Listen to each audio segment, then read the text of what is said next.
Right, section 4.2 focuses solely on what we call the natural exponential function, and that is e to the x. Right, so we studied exponential functions with numeric bases, right? But now we're going to focus on e to the x.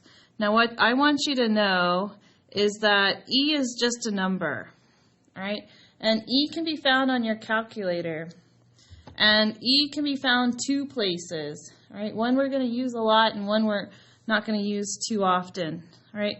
So first, the one that we're not going to use very often is the e that's here above the division symbol, right? It's just a plain e. Now I'm going to type it into my calculator this one time. So I had to hit second, and then the division symbol, that gets me e. So if I hit enter, it's going to tell me what the number e is, right? So it is a number 2.718281828, okay? It doesn't repeat, though. It appears it repeats, but it doesn't. 1828, okay? So it's just a number. Now, the other e that we're going to use a lot, all right, is found down here above ln. Excuse me. So above ln, it has e to the x. And we're going to use that one more often because that allows us to do e to a power. Okay. So if I use this e, second e, it automatically gives us an exponent position, and so we can easily raise it to a number, to a power. Okay. So use the one over here on the left-hand side above ln. All right, so I would kind of like to explain what the graph of e is, okay, and how this works. This is just a base 2.7. So if I were to do exponential functions 2 to the x, okay, that means it's going to go through 0, 1, and 1, 2. All right, it's going to be a growth. Right, here's 2 to the x. If I were to raise the base, say 3 to the x, now it increases faster, right? So you remember, the higher the base, the faster it increases. So here's 3 to the x. So guess where e to the x is, right? E is 2.71828. So it's just an exponential base that lives between 2 and 3. So e to the x looks no different than any other exponential function. It's just a value between 2 and 3. So here in the middle is where e to the x lives. Okay, so let me kind of highlight that in purple. Try. Right. So e to the x is just an exponential function that lives between 2 to the x and 3 to the x. All right. You may think it's a variable. It's not. It's just a number. So on the first problems, we're just evaluating the exponential function, okay, rounded to 5 decimals. So we want to do e cubed, all right? So go ahead and use the e that is above ln here, right? So second ln, and then raise it to the third power. We're going to get 20.0855369.2. So we want to round it to the nearest 5 decimals. So look over 5 places. The 5th decimal place is a 3. Right? Look past the 3. If the number past 3 is greater than 5, we're going to round it up. Right? So since the number just past 3 is a 6, we're going to round that 3 up to a 4. So we're looking at 20.08554 here. Okay? So then, what's 2e to the negative 0.53? So you just plug it in. 2e to the power of negative 0.53. Okay, again, to the 5th decimal place. So count over 5. The 5th decimal is a 0. Should you round the 0 up or leave it? Right, so since the number past the 0 is a 9, we need to round that 0 up to a 1. So we're looking at 1.17721. Right? So these are just calculator questions. All right? What's e to the 4.8? So e to the 4.8 is 121 and something, right? Rounded to 5 decimals.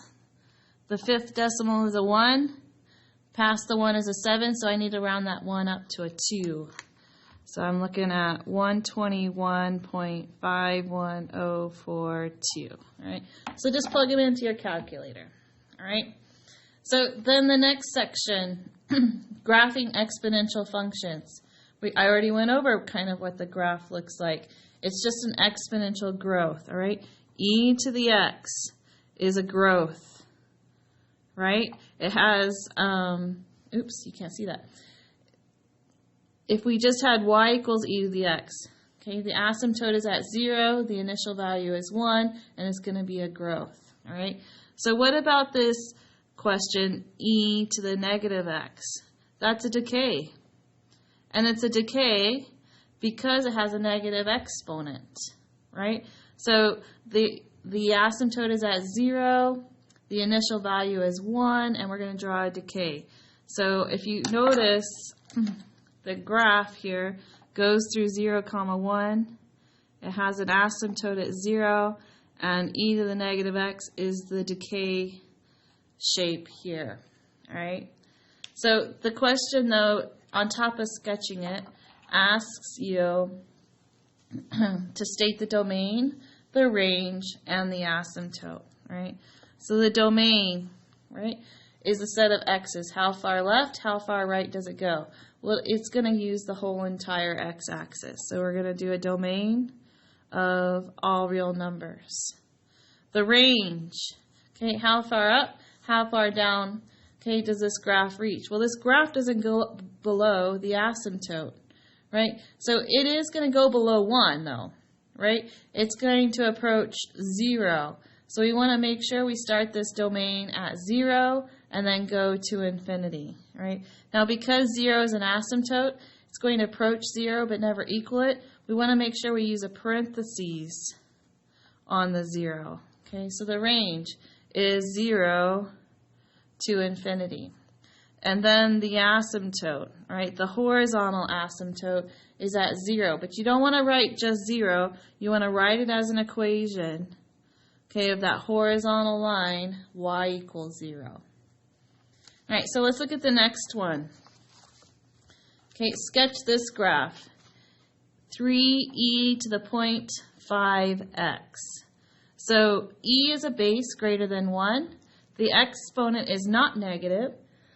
And so this is a growth. Right? There is no plus a number. So we know the asymptote is at 0 still. This is the initial value that we kept talking about, right? So if I were to plug 0 in for x, I would get 3. So the y-intercept is at 3 there. And the asymptote is at 0 because it didn't get shifted at all, and it's a growth. Right? Those are the only things you really need to graph. Okay, getting all those points exact is not really important to me. Right? So growth, initial value, asymptote. You got to get those right.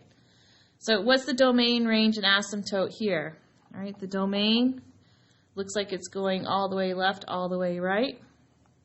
Negative infinity to infinity. The range is not going to go below the asymptote again. So it looks like we're looking at 0 to infinity again. And then the asymptote, y equals 0.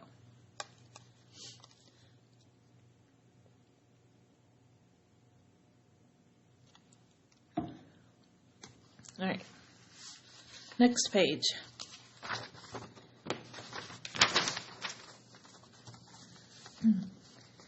It's a really cool question, okay? This exponential model for the spread of a virus. Okay, I use this example all the time for many, many years. All right, but it is kind of applicable to what we're going through right now. All right, an infectious disease begins to spread in a small city of population 10,000. All right, after 2 days, the number of people who have succumbed to the virus is modeled by this function. All right, so the virus function 10,000 divided by 5 plus 1245e to the negative 0.97t, right? So, I think COVID-19 has an infectious rate greater than 1, and this infectious rate is less than 1. So when an infectious rate is less than 1, it will die out. Okay, COVID-19 has an infectious rate, I believe, of 1.2. Right, so this right here is an exponential decay, right? E to the negative power, so it is going to die out. Right, this particular infectious disease. COVID-19 is e to the 1.2. It is not going to die out without intervention. All right, so that's what we're kind of dealing with right now. All right, we would have a positive exponent here on an exponential function, and it is just going to take off. Right, you've been looking at exponential graphs for months now, I'm sure. All right, but let's go ahead and look at this one. So the first question is, how many infected people are there initially? And then it gives you a hint, at time 0, right? Initially means at time 0. So what we want to do is we want to calculate when we plug 0 in. So what is the virus infection? How many people are infected when the first case was discovered? Okay, so we're going to do 10,000 divided by 5 plus 1245 e to the negative 0.97 times 0. All right, so all this is underneath the exponent here. So exponents first, right? Negative 0.97 times 0 is 0. E to the 0 is 1, right? And 1 times 1245 is 1245. So when we plug 0 in here, we're really getting e to the 0, which is 1, right? So we get 10,000 divided by 5 plus 1245 times 1, because we're getting e to the 0. So basically, we have 10,000 divided by 1250. Okay, this is how many people were initially infected. So if I do 10,000 divided by 1250 is 8, right? So this disease started off with 8 people being infected, all right? So find the number of people infected after 1 day, 2 days, and 5 days. Well, we just need to plug 1, 2, and 5 in for the t value, all right?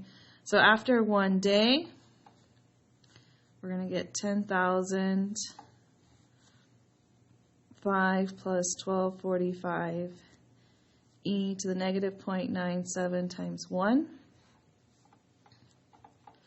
And you can just type, excuse me, you can just type this into the calculator if you're careful, right? So be real careful.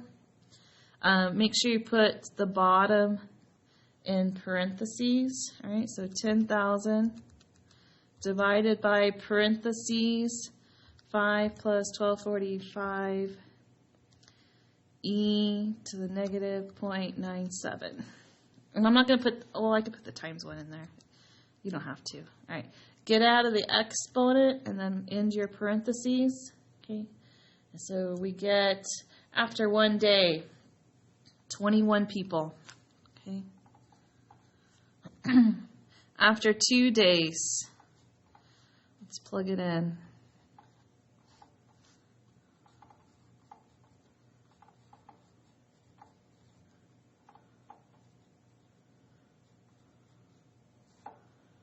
All right.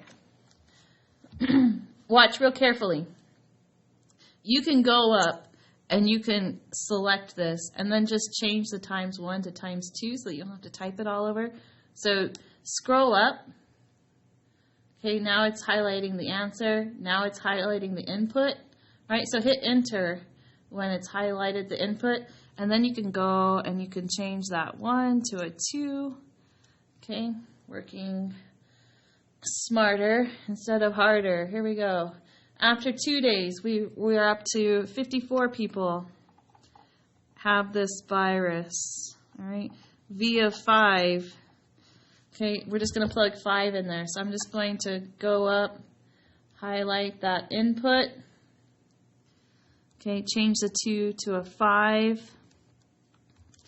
And after 5 days, we are now at 678 people have this infectious disease. Okay. I can't believe how applicable this problem is right now. All right. But this problem, like I said, this disease, this infectious disease, has an infectious rate that is negative. Okay. It's going to die out, right? So it has what's called a carrying capacity.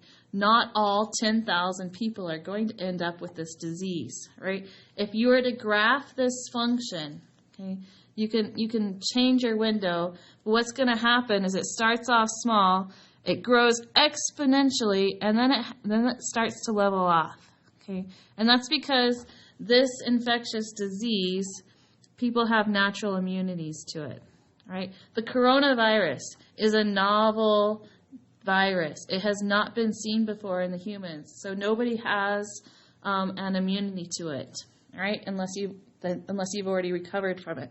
So this is not going to happen with the coronavirus, right? But this one levels off. It has what's called a carrying capacity, right? So I'd like to explain to you why that happens here. So let's look at this function.